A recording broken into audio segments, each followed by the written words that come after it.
Buenas tardes, a continuación vamos a ver el tema número 8, que es la dinámica de la circulación periférica. Primero que nada debemos tener claro qué significa el flujo.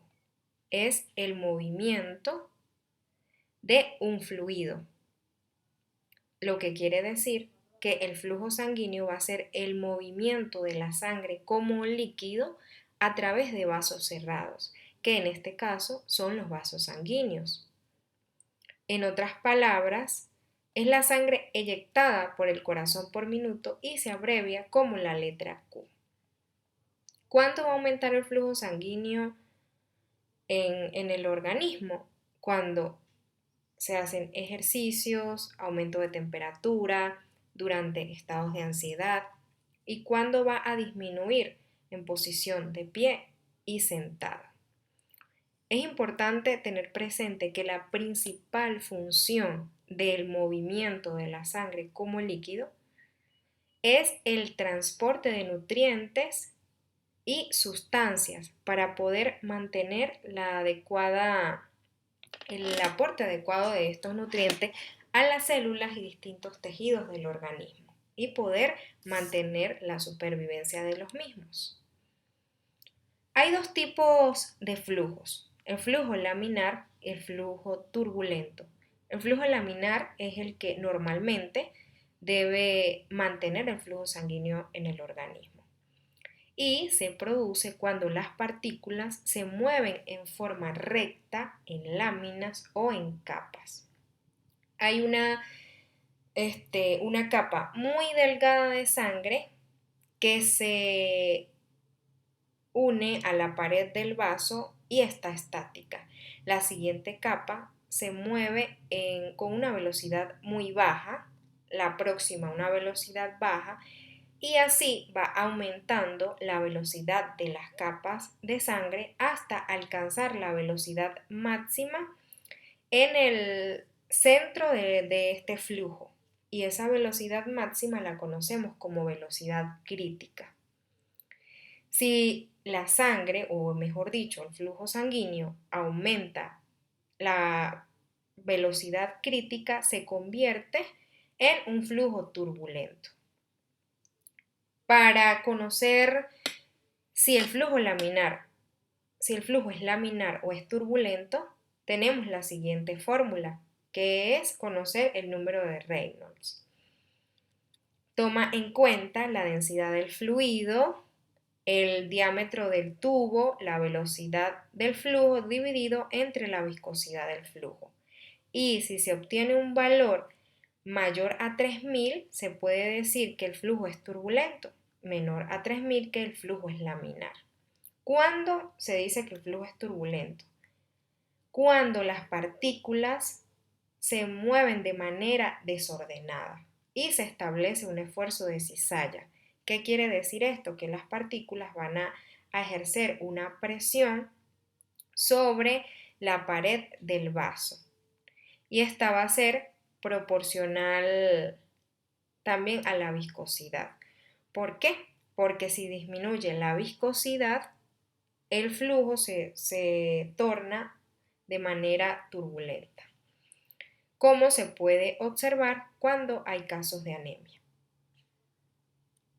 Otro de los ejemplos muy comunes es cuando hay una reducción del calibre de los vasos, cuando hay alguna estenosis, también ese flujo es turbulento y aumenta la probabilidad de la formación de placas de ateromas.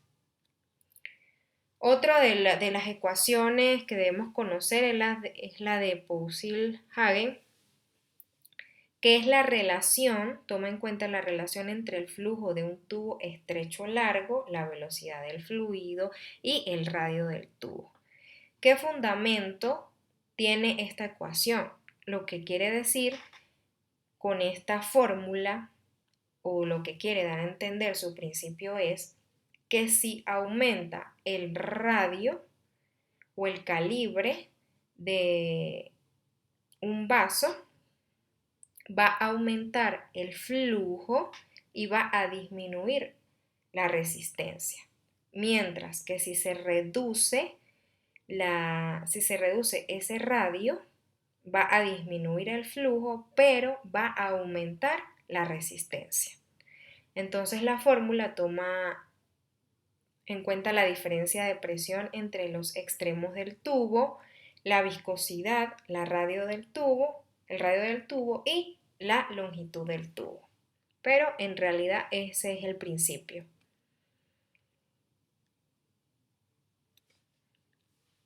Ahora la presión arterial es la fuerza por unidad de superficie ejercida por la sangre contra las paredes vasculares, mientras que la tensión arterial es la presión que ejercen las paredes vasculares contra la sangre.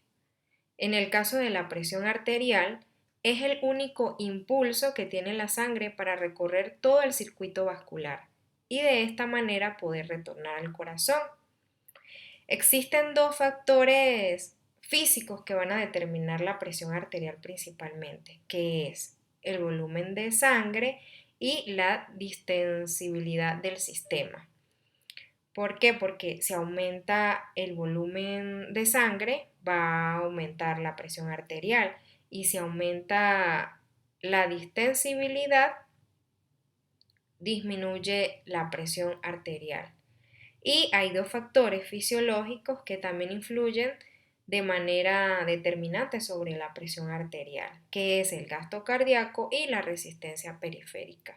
Si disminuye el gasto cardíaco, disminuye la presión arterial. Tenemos dos pasos importantes que son los que se toman en cuenta para determinar la presión arterial, que es la sístole y la diástole. Son las dos fases del ciclo cardíaco. Durante la fase de eyección rápida de la sístole, el volumen de sangre que se introduce en el sistema arterial supera el volumen que sale del mismo por las arteriolas. Lo que quiere decir que cada vez que se produce en la contracción de los ventrículos y de las aurículas, permite que el volumen que normalmente sale por las arteriolas, en este caso, sea superado el que se va a introducir a nivel arterial luego de la sístole. Y la diástole, seguidamente ocurre una reducción del volumen de sangre que ocasiona que la presión disminuya hasta el mínimo. En este caso, el mínimo puede la mayoría de las veces, o lo que refiere la literatura, es 70 milímetros de mercurio, mientras que en la sístole 120 milímetros de mercurio es lo que normalmente debe ser la presión más alta que se alcance durante esta fase. La presión arterial media es la presión de un ciclo cardíaco completo y se calcula mediante la siguiente fórmula. O sea, muchas literaturas lo hablan como el promedio, pero en realidad la fórmula es se resta la sistólica de la diastólica, se le suma a la diastólica y se divide entre 3 para poder conocer la presión arterial media. Y es algo muy importante que incluso nosotros en la práctica de la nutrición clínica lo tomamos en cuenta muchas veces para comenzar la nutrición enteral, parenteral y muchos de los abordajes que se aplican en esta área. La medición de la presión arterial principalmente se hace mediante dos métodos. El método central, que no es muy común que se realice en los centros de salud, y se realiza de la siguiente manera. Se tiene un catéter para introducirlo a una arteria y conocer de manera directa la presión arterial. Pero por lo que no es muy común, no se usa con frecuencia. Mientras que el método auscultatorio es el que más se usa en todos los centros de salud. Y para este método, para aplicarlo, necesitamos el estetoscopio, el esfigmonamómetro y un manguito inflable que va a ejercer la presión sobre el esfigmonamómetro que envuelve el brazo. Es necesario que el estetoscopio se encuentre en la arteria, ubicado en la arteria braquial.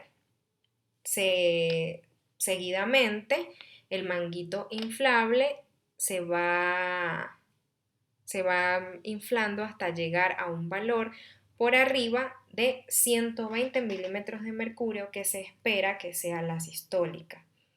Esa presión de lo que en este caso está protegiendo el brazo ocluye las arterias para que no se escuche ningún ruido.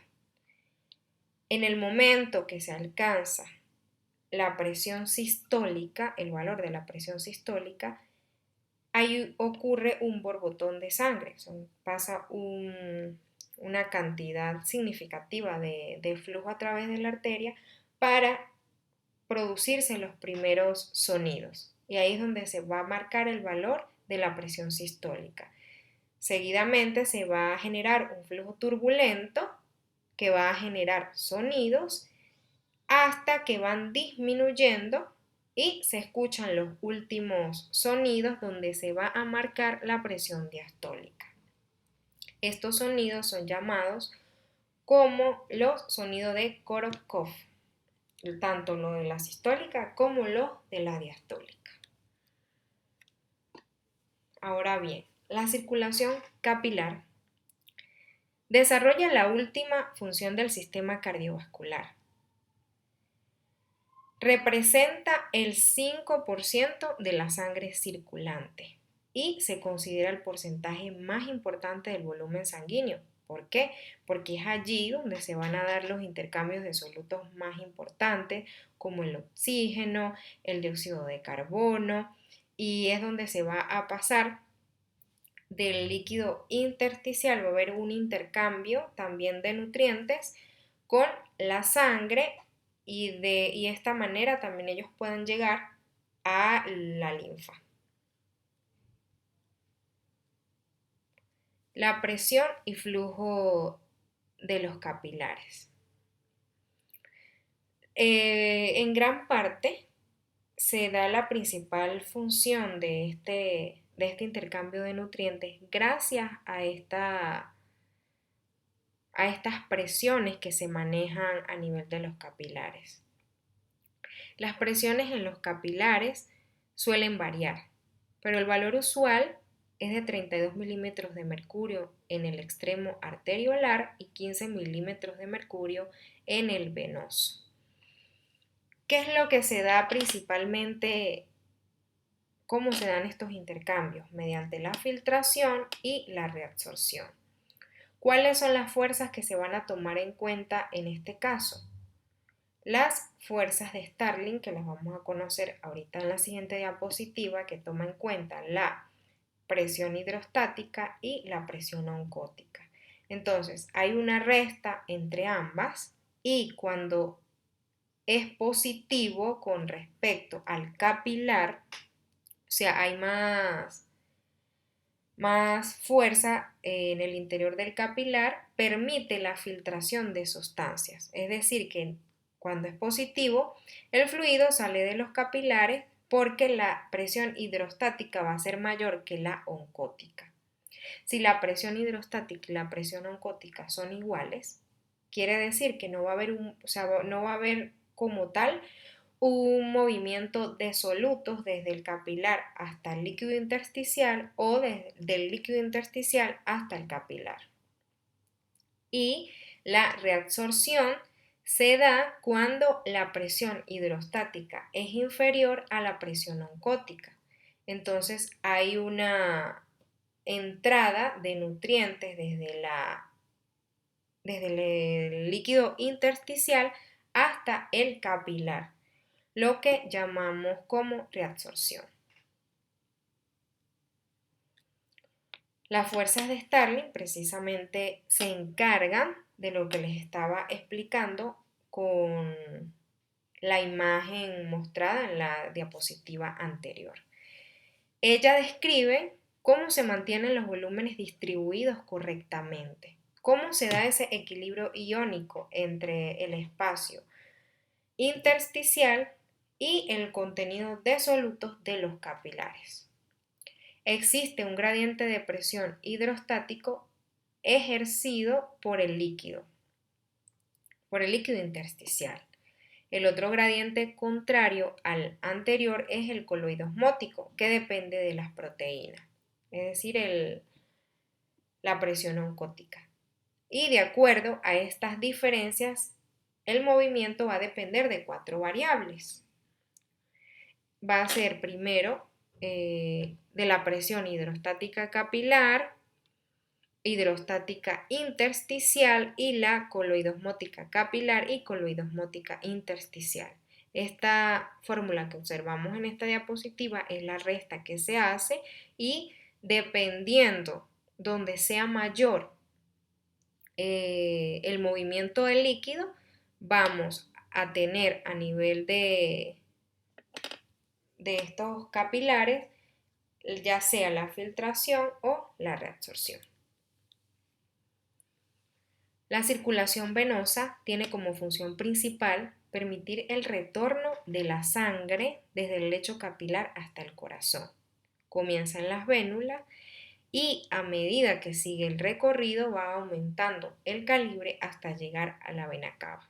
Va aumentando el calibre, pero no la presión, ya que las venas como tal no manejan una presión significativa en comparación con las arterias. El tipo y la velocidad de flujo es otro de los aspectos importantes mencionar en la circulación venosa, ya que en las venas pequeñas existe un flujo continuo. En las de tipo medio la presión puede variar y en las grandes se va a determinar un pulso venoso. Quiere decir que la presión va a aumentar aproximadamente se va a encontrar entre 4,5 y 5 milímetros de mercurio. La gravedad y la presión venosa. Una persona que se mantenga de pie va a favorecer la estasis venosa, lo que quiere decir que se tiene que ejercer mayor presión para que el retorno venoso se pueda dar de manera adecuada. Por eso podemos observar el menos 44 milímetros de mercurio, que hay que ejercer mucho más presión que en comparación con una persona que esté ya sea sentada o acostada. También podemos observar el sujeto que está acostado, donde la presión va a ser mucho más inferior con respecto a la persona que se encuentra de pie. Claro, si el paciente se mantiene o la persona mucho tiempo acostado, también se puede producir la éstasis venosa y aumentar o tener que ejercer más presión para poder realizar de manera adecuada el retorno venoso. Bueno, con este tema la aplicación clínica es muy variable, o sea, en realidad es muy amplia. En este caso tomé una imagen de un estudio realizado en el 2019, la nutrición enteral en el paciente crítico con inestabilidad hemodinámica. Y más que todo, ¿qué habla este estudio? Que cuando el paciente está inestable hemodinámicamente, debemos tener en consideración muchos factores para decidir si comenzar o no la nutrición enteral. ¿Por qué? Porque mientras hay una hipovolemia, el gasto cardíaco se va a buscar la manera de compensar o va a ser principalmente para los órganos que más demanda tienen, que en este caso va a ser el cerebro, el corazón y los intestinos. pero esa perfusión no va a permitir o no va a ser tan suficiente como para también participar en la digestión, que se dé la digestión de manera adecuada. Entonces, una de las cosas que se pide en este caso tener en cuenta también es la presión arterial media, que debe estar por arriba de 65 milímetros de mercurio. Este esquema principalmente muestra si se da nutrición enteral durante una inestabilidad hemodinámica, se puede inducir incluso hasta la falla multiorgánica.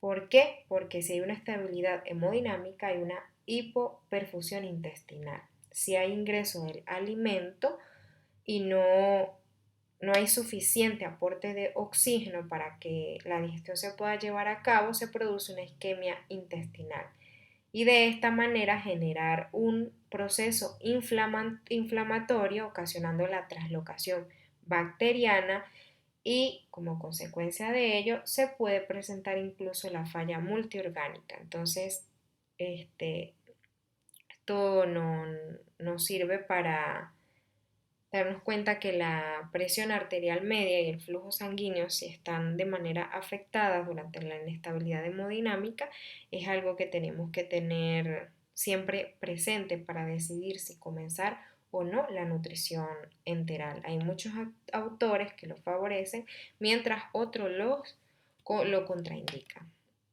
Muchas gracias.